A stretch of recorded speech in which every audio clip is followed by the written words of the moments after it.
Mergulhando no universo do direito. Entrevistas com especialistas no assunto. Direito no ar.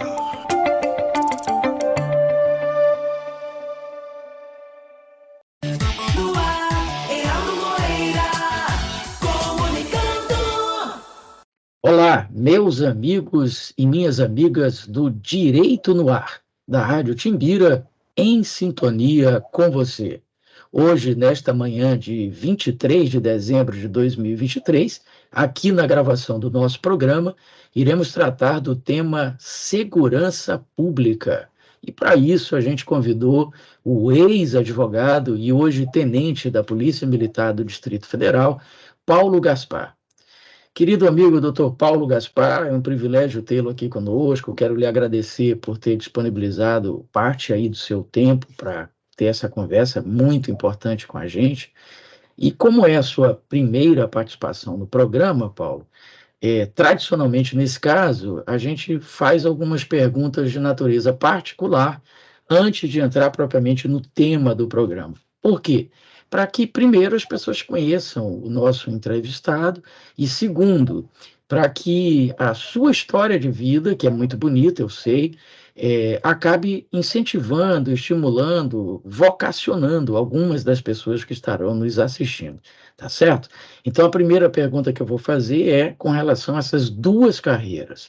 Antes, o amigo era advogado, e atuante, competente, dedicado, e de repente resolveu fazer o concurso para a Polícia Militar do Distrito Federal, foi aprovado com louvor, exerce hoje essa atividade.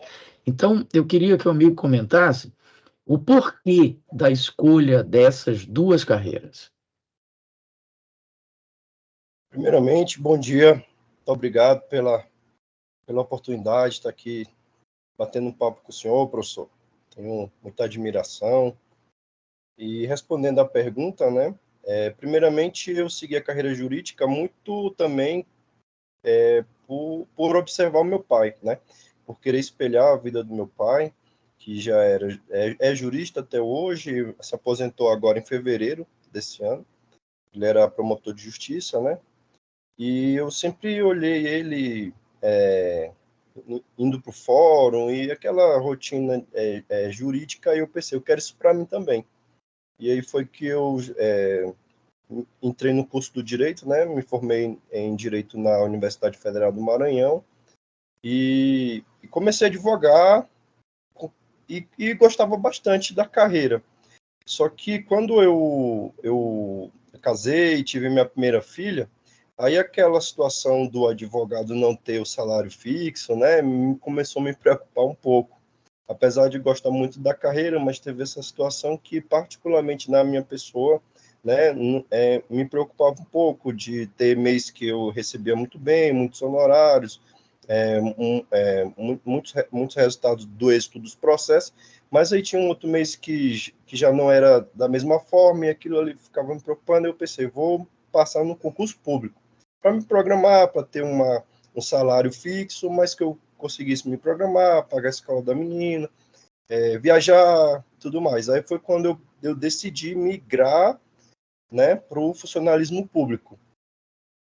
Foi então que eu comecei a estudar, né, ali como era a minha área, eu estudava direitos, as partes do direito, e o concurso da Polícia Militar do Distrito Federal para oficial, ela caía muito direito e uma parte de administração pública e as leis, né, da Polícia Militar e do militarismo em geral. E aí eu consegui, né, lograr êxito, aí ingressei em 2020 no curso de formação de oficiais e finalizei, né, no final do ano de 2022. Aí, esse ano agora, eu estou lotado no batalhão de policiamento escolar. A gente cuida aqui de todo o perímetro escolar, de todo o DF. Estou muito satisfeito hoje com a decisão que eu tomei. Com certeza.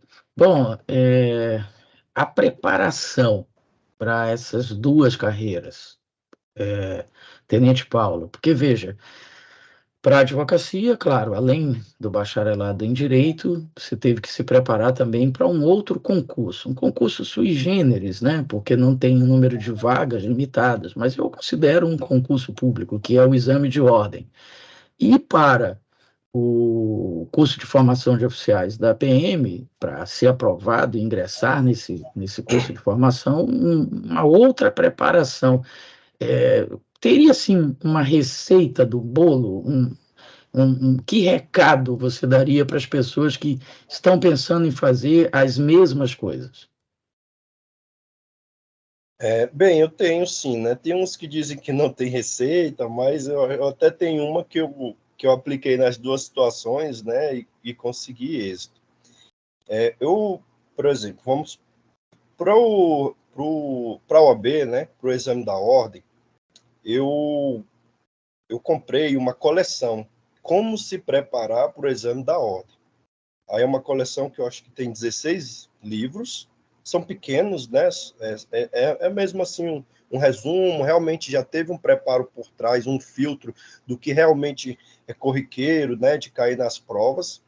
E aí eu separei ali os livros por dias, fiz o planejamento para 4 meses e me preparei esses 4 meses para ler todos esses livros. E quando no dia da prova, né, eu tive êxito e no momento ali eu me senti confiante, porque realmente o que estava na prova estava tudo nos livros.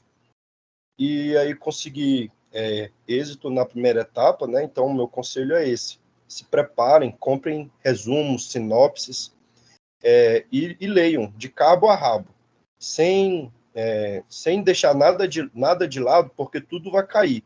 Eu não vou estudar essa matéria porque são só 2 questões. Essas 2 questões vão fazer diferença. Então, o meu conselho é esse: ler as sinopses, que já tem esse preparo por trás, esse filtro do que realmente vai cair, e ler tudo. Esse foi a minha preparação para o exame da ordem. Aí, para a segunda etapa, eu escolhi a matéria de Direito do Trabalho, né, que aí eu me preparei com um cursinho especializado. Eu assisti todas as aulas e li todos os materiais que eles passaram. Foi uma preparação, assim, bem pesada mesmo. Eu estudava de 7 da manhã até às 22 horas da noite. Aí acordava, estudava tudo de novo e assim até o dia da prova. Consegui êxito também, graças a Deus. E para o concurso, é a mesma aplicação, né? É a mesma ideia. Eu contratei um cursinho que já faz as apostilas. Tem videoaulas, mas também tem apostilas. Eu contei quantas apostilas tinham e dividi por dias até o dia do concurso. É a data do concurso. O concurso foi 11 de março de 2017, esse concurso da Polícia do CFO. E até a data, eu separei quantas apostilas tinha, dividi e li todas também. Foi muito árduo, né? Foi bem cansativo, mas aí hoje, né, eu tive êxito e, assim, me considero tranquilo, bem resolvido, né, com a minha profissão. Já não preciso mais estar nessa rotina de estudo muito pesada. Então, assim, para quem está agora começando nos estudos, é um período árduo, mas que depois ele é compensador. Então, assim, aquela máxima, né? Para a gente ir para o céu, a gente tem que morrer. Então, morra todos os dias, sente, estude. Vai ser difícil, vai ser chato, vai ser cansativo, mas depois vai ser compensador. Maravilha. Bom, no caso do concurso para a Polícia Militar, eu imagino que também tenha, além dessa parte teórica, que o Tenente Paulo já nos deu aí uma boa receita de como planejar, se organizar, se preparar para passar, eu imagino que tenha também uma exigência física. Não sei se tem, estou perguntando. E aí, se teve uma exigência também de caráter físico, prova física e tal, claro que teve que ter também uma preparação, não, tenente? Positivo. tem o teste de aptidão física, né, vulgo TAF, que se constitui em corrida, natação, flexão, barra fixa. Então, tem que ter esse preparo realmente prévio, porque não vai adiantar o concorrente ali se preparar tanto para a parte teórica e cair na parte física. Então, o preparo na parte física, ele é em conjunto. Eu me preparei para a parte física no dia seguinte a ter concluído a parte teórica, né? Então, o meu conselho é esse. Foque na parte teórica, que realmente é mais difícil, porque a concorrência não é contra si mesmo, né? Tem que ir melhor do que os outros. Então, quanto mais estudar, mais se preparar, melhor. Já o teste físico, ele é só contra si mesmo. Ele tem um índice a ser batido e ponto. Não vai importar tanto quanto os outros, né? Geralmente o TAF é assim. Alguns concursos de TAF, ele é gradual. Se fez uma corrida de 2.400 metros, é uma nota X, 2.500 metros, uma nota maior que X, e 3.000 metros já é uma nota 2x, mais ou menos, né? Então, assim, geralmente os concursos é dessa forma, é só um índice a ser batido. Então, tem que se preparar para a corrida, porque o preparo para o TAF, ele não é tão simples, porque 2.400 metros em 12 minutos, ele requer tanto resistência quanto velocidade de explosão. Então, tem que ser trabalhado esses dois fundamentos de forma conjunta. Eu treinava assim. Um dia eu treinava tiros, que eram curtas distâncias, né? 100 metros, 200 metros, ali para 1 minuto, 2 minutos.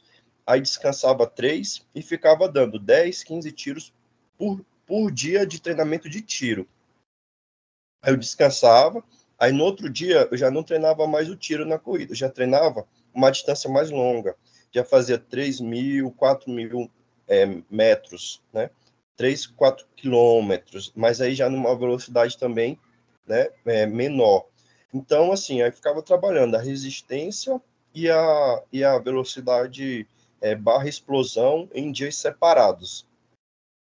Aí a natação já requer muita técnica, muito treinamento, precisa de um acompanhamento, de um professor de natação, procurar uma academia que tenha natação para treinar. Aí a flexão já é mais tranquilo assim, porque geralmente quem faz musculação já treina os músculos de peito, né, exercício de supino reto, supino inclinado, isso tudo já é uma flexão inversa, né? Em vez da gente empurrar o chão para o corpo subir, a gente fica parado e empurra a barra, né? Então, para treinar flexão, geralmente os amantes da musculação já estão preparados. E barra fixa também já requer um pouco mais de treinamento, que também tem que ser feito na musculação. Então, bem resumidamente, para se preparar para o TAF, corrida, treinar explosão e resistência, natação, procurar uma pessoa especializada, porque requer muita técnica, sem contar que é perigoso a pessoa que nunca nadou, não sabe nadar, for treinar sozinha, né? O risco de afogamento, enfim. Aí os treinos de flexão e de barra fixa na musculação. Maravilha, o Tenente Paulo Gaspar está nos dando aí grandes dicas de planejamento, de estruturação para você ser aprovado em vários concursos públicos, não só no que ele está falando, porque a base é praticamente a mesma. Bom, Paulo, veja, eu não conheço bem essa área, por isso que eu vou fazer perguntas que para você podem parecer bem banais, bem simples, mas é porque é desconhecimento mesmo. Me parece que aqui no Maranhão, para você ser porque as polícias militares, é bom que se diga isso para a nossa audiência, né? Elas são forças auxiliares dos estados. Então, cada estado tem a sua polícia militar, tem o seu corpo de bombeiros. Não há um regramento nacional como há, por exemplo, para as forças armadas, que são federais. Então, cada estado acaba, imagino eu, criando as suas especificidades. Aqui no Maranhão, até onde eu sei, você vai me corrigir se eu estiver enganado, você tem que fazer um vestibular para entrar na UEMA, Universidade Estadual do Maranhão, para fazer o CFO. Me parece que aí em Brasília é diferente, né? Você faz um concurso público e entra direto no CFO. Não tem essa passagem por uma universidade e tal. É isso mesmo ou eu estou enganado? É uma pergunta muito interessante, porque aqui no DF realmente é um pouco diferente. Em regra, o curso de formação de oficiais ele é feito em uma faculdade, porque ele exige somente o ensino médio. Então, ali, o aluno que saiu do ensino médio, ele já pode prestar o CFO.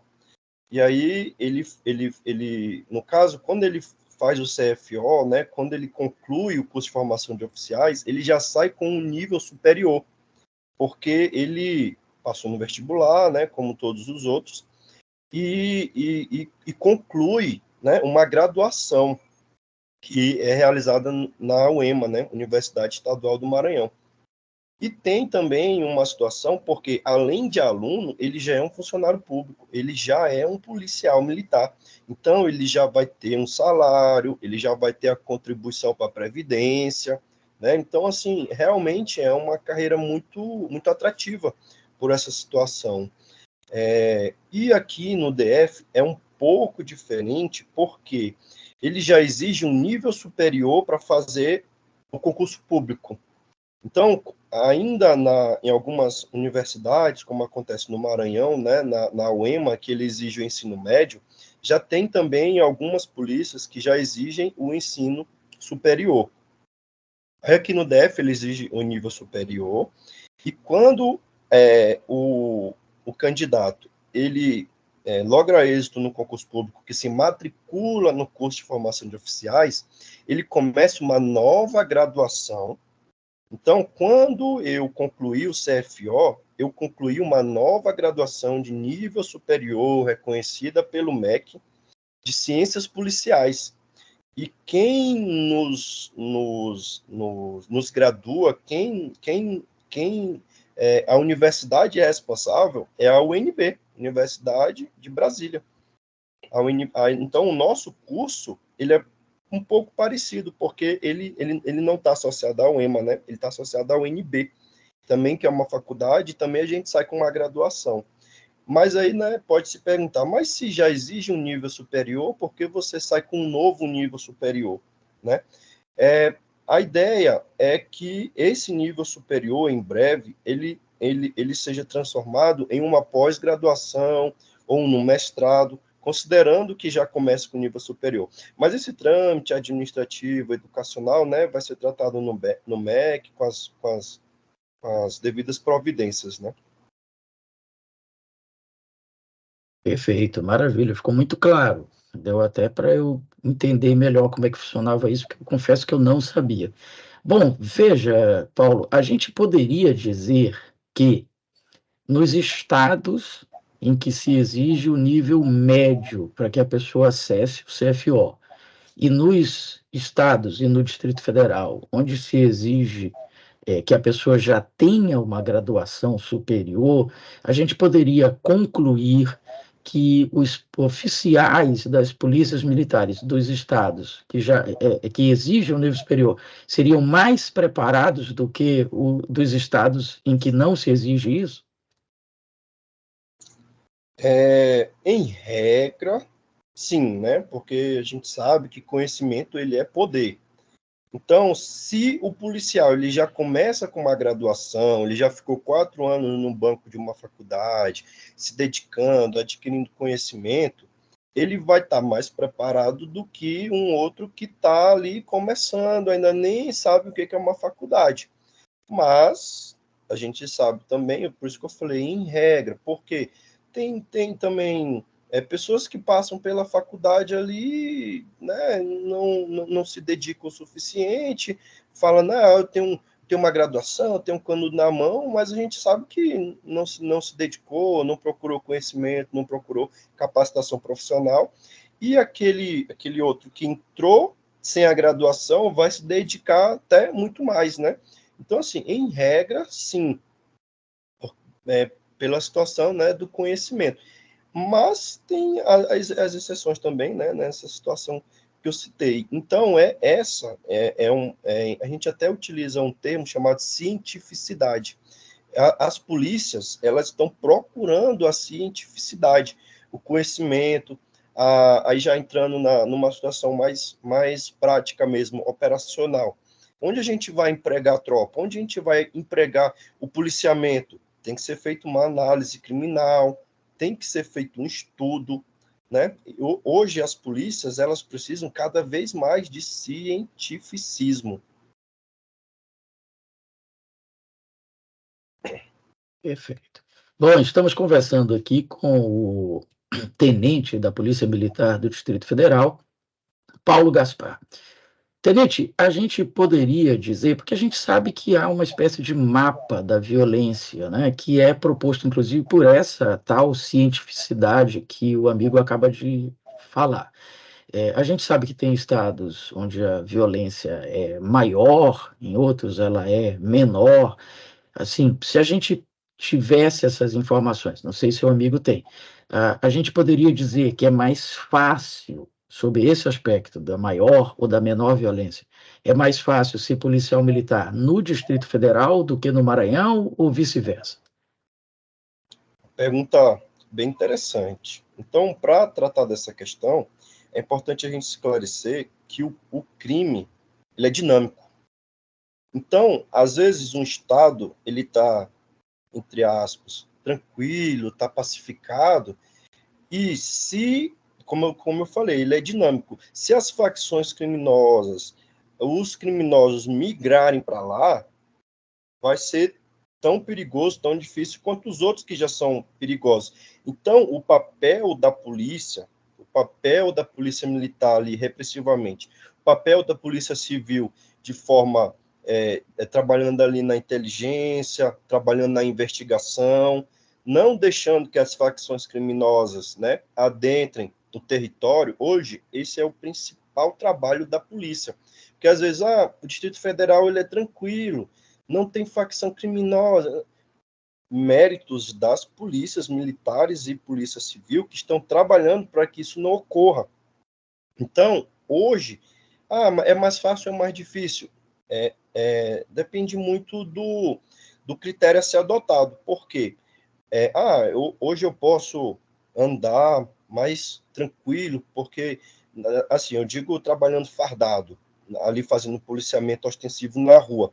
Com certeza é mais tranquilo a gente estar trabalhando aqui em Brasília, comparado ao Rio de Janeiro, a São Luís do Maranhão, outros estados onde o índice criminal, né, é um pouco maior. Mas, para que isso ocorra, tem que ser feito o trabalho de base, né, preventivo, investigativo, né, para que esse índice não suba. Então, assim, o trabalho da polícia, ele é bem interessante, né, porque às vezes a gente associa a polícia só à repressão do crime. Só que não. Na forma preventiva, ela tem que ser até como aquela regra de Pareto, né, 80/20, que seja 80 na prevenção e 20 somente na repressão. Então, assim, para responder, né, hoje realmente é mais fácil, é melhor trabalhar em Brasília devido a essa situação, né, do índice criminal ser mais baixo. Então, a resposta seria sim, é mais fácil sim. Maravilha. Bom, vamos então agora, embora a gente já tenha entrado, né, no tema de hoje, que é segurança pública, especialmente por essas últimas respostas muito elucidativas do tenente Paulo Gaspar. Mas agora vamos focar no tema da entrevista de hoje, que é segurança pública. E aí eu queria pedir ao meu amigo que a primeira coisa que fizesse seria definir para a nossa audiência o que é exatamente, o que a gente chama de segurança pública. Bem, a segurança pública, ela é um termo muito genérico, né? Que até nos bancos, nas universidades, né, de ciências policiais, é é um tema que não tem no dicionário, para dizer assim, a segurança pública é isso. Então, assim, ela é um termo que abrange muita coisa, mas para ser mais prático, para responder, a segurança pública, ela é a sensação de segurança. Então, será que existe segurança pública no Maranhão? Então, assim, a própria população, o próprio indivíduo, ele tem que ter essa sensação, sentimento mesmo, de, poxa, não, hoje eu tô seguro, o Maranhão, ele é seguro. Então, assim, essa sensação é o produto, né, que os órgãos da segurança pública têm que oferecer à população.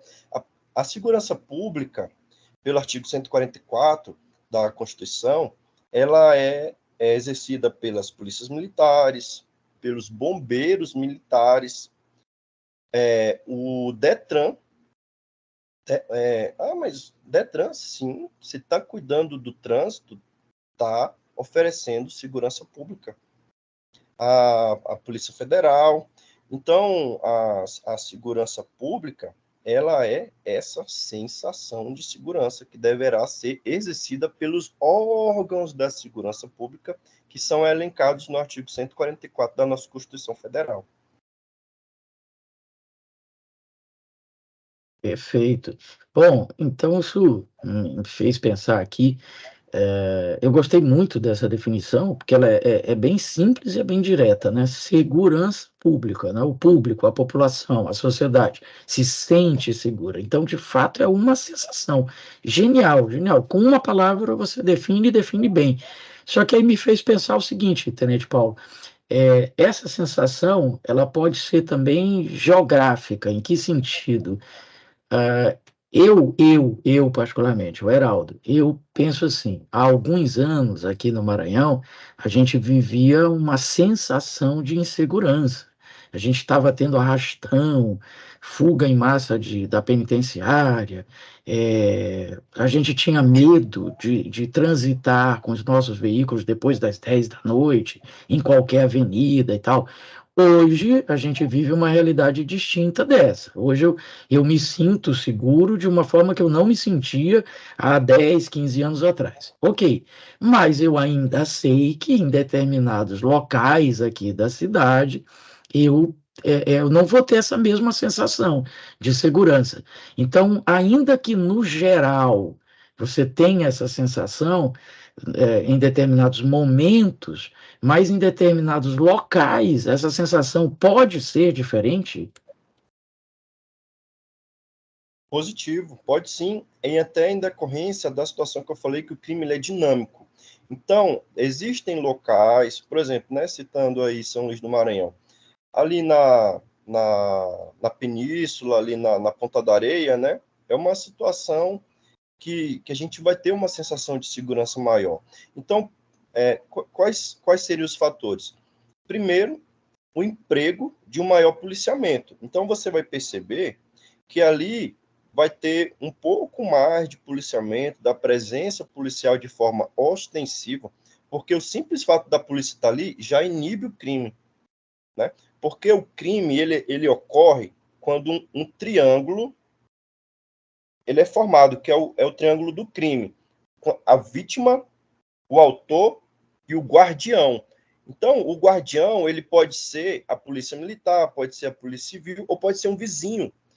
Então, assim, não necessariamente, como até o artigo 144 fala, que eu já citei agora há pouco, a segurança pública, ele é um dever do Estado e de todos, né? Se você for analisar lá, isso é um ponto muito importante para a gente estar debatendo aqui, porque ele é um dever de todos. Então, todos nós devemos se preocupar com a segurança nossa, da nossa família.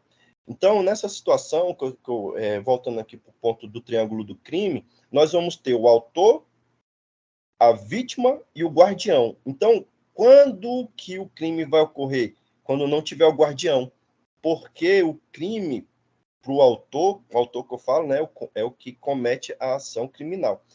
E a vítima, né, é quem tem o seu bem subtraído, né, ali tem seu bem jurídico lesado. Então, o autor, ele vai ter mais atrativos para cometer o crime quando ele perceber a ausência do guardião. Então, nos locais que o senhor se sente mais seguro, tem essa sensação mais de segurança, vai ter a presença do guardião. Então, vão ter locais que vai ser mais seguros, porque vai ter mais presença do guardião, e lembrando sempre que esse guardião não necessariamente são os órgãos da segurança pública.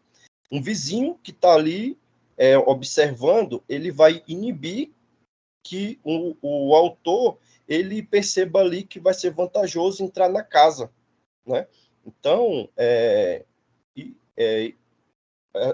a resposta mesmo é nessa situação do guardião. E também, por exemplo, vão ter locais que o autor não vai sentir que vai ser compensador exercer o crime pela dificuldade em imprimir a fuga. Então, vão ter situações geográficas ali que ele vai perceber, poxa, eu vou cometer esse crime, mas eu não vou ter para onde sair, porque só vai ter uma via, e essa via pode ser facilmente interceptada pela polícia.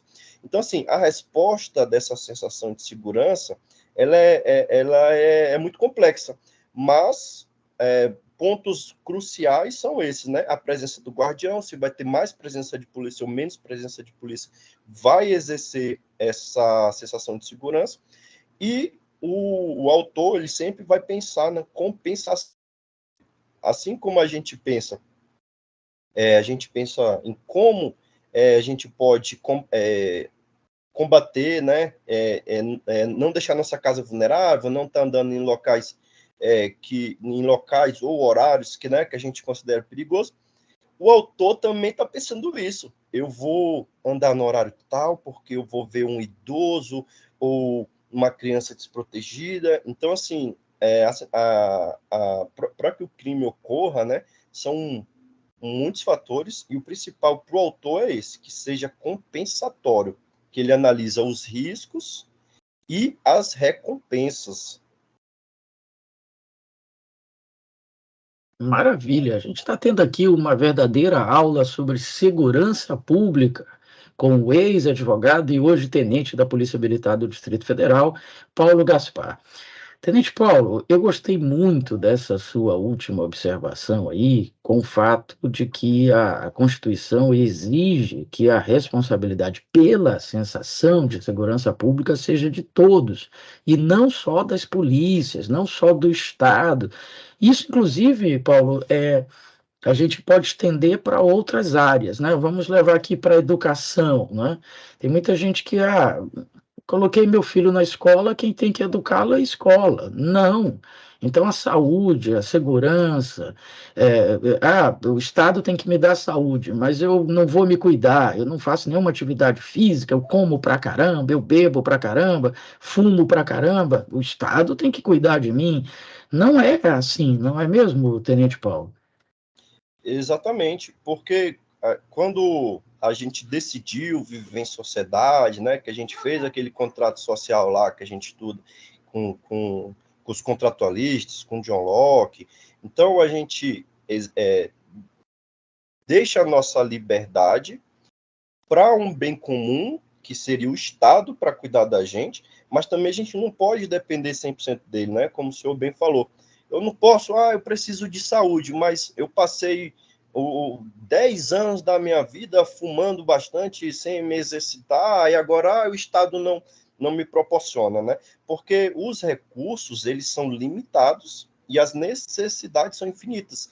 Então, tem que ser trabalhado, né, esses dois pontos, porque realmente saúde todos nós vamos precisar, mas a gente tem que se cuidar para deixar que realmente o Estado exerça ali, promova a saúde, a segurança pública, a educação a quem realmente precisa, né? Então, assim, tem que haver essa conscientização, como o senhor bem falou, um ponto bem importante mesmo, percebido, tem que ser de todos,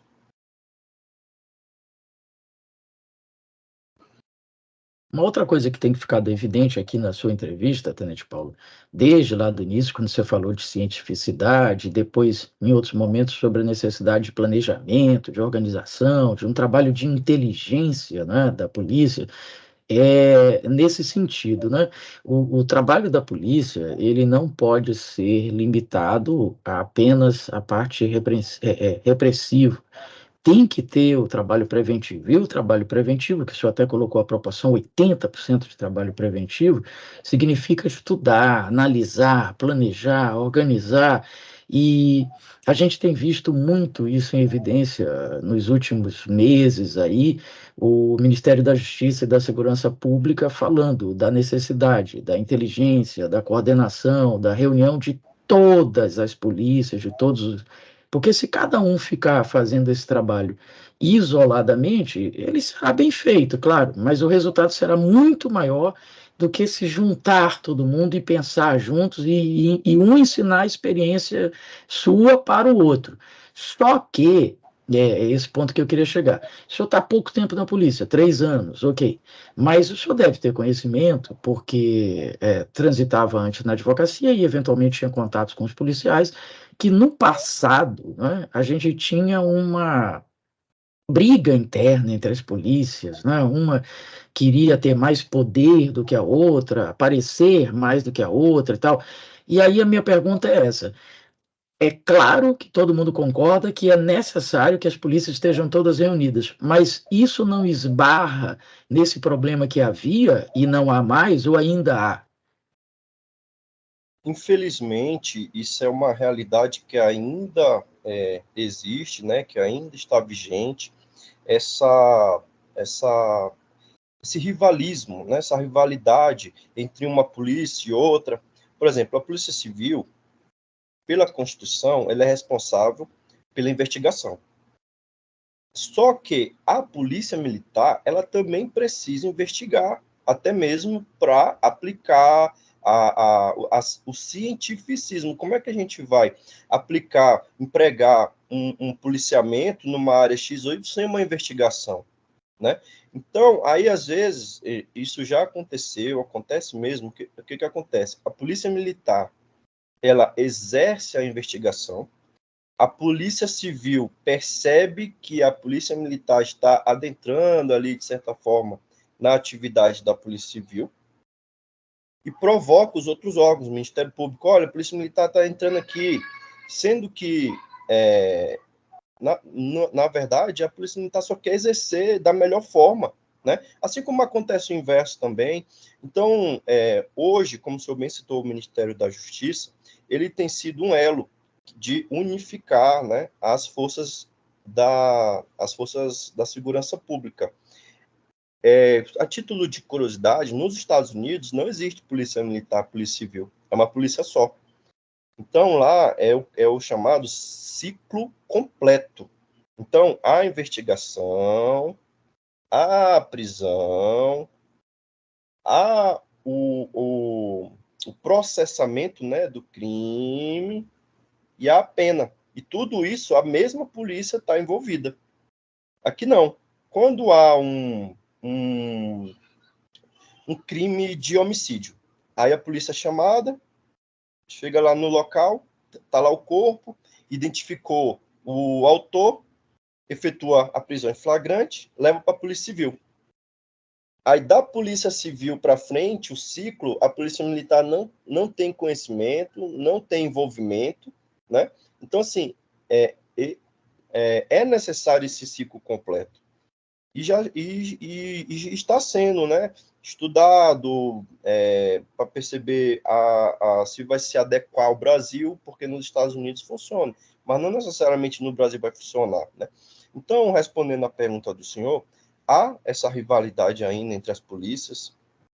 Quando, para elucidar um crime, quem é o pai da criança, né? Quem elucidou, quem que foi polícia civil, foi militar? Então, assim, nessa situação do ciclo completo, quem resolveu? Foi a polícia.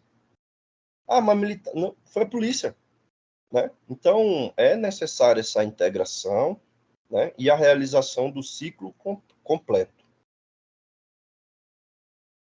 Perfeito. E aí foi bom Tenente Paulo ter falado nos Estados Unidos, porque, repito, eu não tenho conhecimento profundo, aliás, nem superficial sobre essa questão de polícia, porque é um assunto pelo qual eu realmente nunca me interessei. Apesar do meu pai ter sido, antes de juiz de direito, ele foi delegado de polícia civil, mas foi numa época em que eu ainda era criança, adolescente, então, de fato, eu nunca me interessei por isso. Bom, mas eu acompanho algumas séries, como de resto hoje todo mundo faz isso, né? No momento de lazer, o Tenente Paulo deve fazer também, com certeza, nas plataformas de streaming, e tem uma que eu gosto muito, que estão várias séries todas sobre Chicago. Chicago PD, Chicago Med, Chicago Fire, e lá na Chicago PD, que trata de uma delegacia de polícia em Chicago, a gente percebe nitidamente isso, né? Alguns policiais fardados dentro da delegacia e alguns policiais sem farda, descaracterizados. É meio que como se fosse mistura dos dois, né? Do policial civil e do policial militar, né? E a gente vê que aquilo funciona muito bem, cada qual na sua área, embora juntos, trabalhando em conjunto, um dando suporte ao outro e tal. A ideia, então, Tenente Paulo, é trazer isso para cá, para o Brasil. A ideia, né, pensando no que seria melhor para a segurança pública, no que seria melhor na oferta do produto da segurança pública, que é a sensação de segurança pública, seria dessa integração completa, né? Porque, como lá a gente percebe, lá funciona. Só que não necessariamente, quando a gente faz esse estudo comparado, de ver soluções fora, vão ser adequáveis, né? Adequadas aqui no Brasil. Então, esse estudo de viabilidade, ele está sendo feito. Se, né, perceber que é viável, foi implementado, vai ser nesses moldes. Vai ter o policial fardado, que vai estar na rua, vai ter o policial que vai estar de trajes civis, né, ou como a gente chama de paisano, de trajes paisanos, né, e ali dentro da delegacia, porque se eu estou de traje civil, é muito mais fácil eu realizar um serviço de inteligência na rua. Estou ali percebendo as coisas e ninguém está notando. Mas aí eu, fardado com uma pistola na cintura, né, com porte ostensivo, já chama atenção ali e tal, entendeu? Então a situação é essa mesmo, de integrar as polícias para o bem da segurança pública, para o bem do produto que a gente oferta, né, que é da sensação de segurança pública. Sensação de segurança. Bom, aí entra em foco um tema que foi muito recorrente até algum tempo atrás, e depois sumiu, né? Eu não tenho ouvido mais falar nisso. Talvez porque tenha sido substituído por essa nova proposta de integração das polícias, mas mantendo a militar e a civil, que era a desmilitarização da polícia militar. O que tem de mais recente sobre esse debate, Tenente Paulo? Quanto à desmilitarização, nós, né, agentes da segurança pública, a gente, em regra, a gente não vê isso com tantos bons olhos, porque a gente percebe que o militarismo, ele é necessário. Tanto que na Polícia Civil, quando no curso de formação, eles têm o militarismo lá de uma forma velada. Eles têm o rigor do militarismo, da disciplina, da hierarquia, porque é necessário. A partir do momento que não tem uma hierarquia e uma disciplina, esse é o pilar principal, né, do militarismo, que sustenta essa instituição de uma das primeiras instituições criadas, né? Não existe um Estado sem um exército, né? Sem uma força. Então, a gente percebe que o militarismo ele é necessário dessa forma. Até mesmo porque, eu vou dar um exemplo do militarismo, porque algumas pessoas entendem como sendo uma coisa ruim do período militar e tudo, só que isso também é um tema a ser conversado, porque, por exemplo, hoje aqui eu alugo o meu imóvel, né? Se eu não pagar o imóvel, o proprietário, ele me denuncia na corregedoria e eu vou responder um processo administrativo, porque tá lá no militarismo que eu não posso ter dívidas maiores do que os proventos que eu recebo, acredita? Então, é por isso que, às vezes, o militar, né, ele é visto com bons olhos, como uma pessoa correta e tudo, mas é porque tem todo um arcabouço jurídico por trás. Quando eu loquei esse imóvel aqui, porque aqui no DF tem uma situação que eles exigem para alugar que tenha um fiador. O fiador tem que ter um imóvel quitado, escriturado. Então, assim, realmente aqui não é fácil, ainda mais para eu que vim de São Luís do Maranhão sem família aqui, sem ter um amigo, né, para ser fiador e tudo. E aí, quando eu falei, quando eu estava tratando com o locador, né, aí eu falei, olha, eu sou militar, tal. Ele, você é militar? Não, então não vai me dar problema. Não preciso de fiador, nem nada e tudo mais, e a gente fechou o contrato, né? É onde eu estou aqui já há 4 anos. Então, assim, voltando ao assunto, né? O militarismo, ele é necessário pelos pilares da hierarquia e da disciplina. Perfeito. Bom, a gente está caminhando para a parte final da entrevista, e algo que o Tenente Paulo Gaspar falou lá no início, e que é importante a gente destacar agora, é que ele está lotado hoje no batalhão escolar. E a gente tem visto, né, pelo país, alguns episódios envolvendo escolas, com mortes, com atentados e tal. E me parece que em alguns estados com mais frequência, em outros locais com menor frequência. Aí no Distrito Federal, essa realidade, ela perpassa também por aquilo que você falou lá no início, Tenente, de que o trabalho preventivo fez com que se tivesse mais essa sensação de segurança nas escolas do Distrito Federal? Positivo. Como eu falei, né, do cientificismo, a gente procurou estudar as razões dos ataques à escola, os motivos, onde ocorre, por que ocorre. Então, o que eu posso compartilhar aqui com o senhor? Geralmente, os agressores, eles são ex-alunos, ex-funcionários, ou têm alguma relação com aluno ou funcionário. Apenas em 3% dos casos é uma pessoa, digamos, aleatória, que não tem contato nenhum com essas situações. Então, percebendo que vai ser ex-aluno ou ex-funcionário, aí tudo bem, já identificamos ali o público dos autores. Razões: bullying. Eu entrei lá e assassinei os meus colegas de turma porque eles me chamavam disso ou de aquilo. Então, para combater essas razões, vai do nosso trabalho preventivo, de 80%. Então, o que o batalhão de policiamento escolar do Distrito Federal faz? Bota suas forças também no serviço preventivo. Palestras. Aqui a gente tem o ProERD, que é um curso voltado para o combate às drogas, nas turmas iniciais. Então, aqui, com essa implementação do ProERD, o uso de drogas ali, se está usando, né, vai comprar. E se vai comprar, vai movimentar. Aí que vai gerar o tráfico, ele é reduzido por essas situações preventivas. Então, a gente faz palestras nas escolas com frequência sobre bullying, sobre a importância de entender as diferenças do outro que gera o bullying. Então, assim, se o aluno ele está se sentindo bem, né, não está sendo alvo de bullying, os outros alunos que eram considerados os intimidadores, né, porque o bullying é uma palavra americana que, para a tradução do português, né, é o intimidador.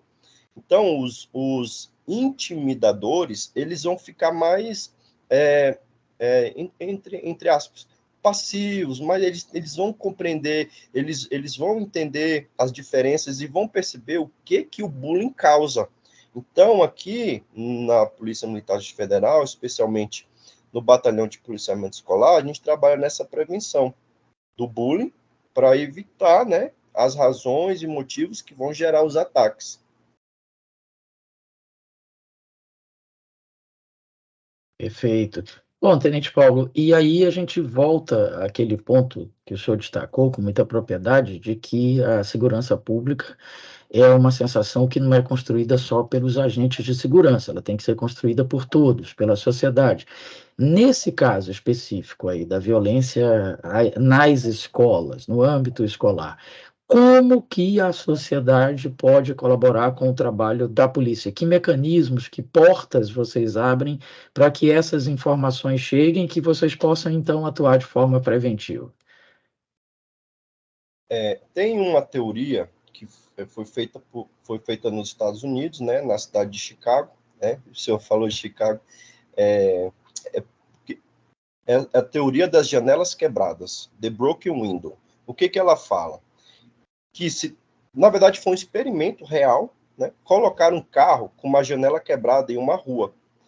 Depois de certo tempo, foi percebido que aquele carro não tinha dono. Então, começou-se a quebrar as outras janelas para pegar as coisas que tinham dentro, começaram a levar o pneu, depenar o carro. Então, essa teoria, ela foi observada que quando se percebe que não tem dono, aí se torna mais vantajoso de pegar ali um pneu, alguma coisa do carro, né, cometer ali os furtos, porque não tem dono ali. E aí a gente percebe, né, do triângulo que eu comentei agora há pouco, que não tem um guardião. Então, que a gente pode aplicar isso nas escolas? Uma escola que está bem pintada, que tem um jardim bem florido ali, bem cuidado na frente, vai passar a sensação de que ali tem um dono, ali tem uma segurança. Os vizinhos, os pais das crianças devem cuidar. Sempre próximo de uma escola vai ter uma praça. Se a praça estiver toda pichada, toda suja, né, vai atrair os criminosos. Mas a partir do momento que a praça está pintada, arborizada, existem pessoas ali se exercitando, existem crianças jogando futebol na quadra, vai passar a sensação que tem um dono. Então, uma praça que não tem dono, vai aparecer um dono. E aí já vão ser umas pessoas de índole duvidosa.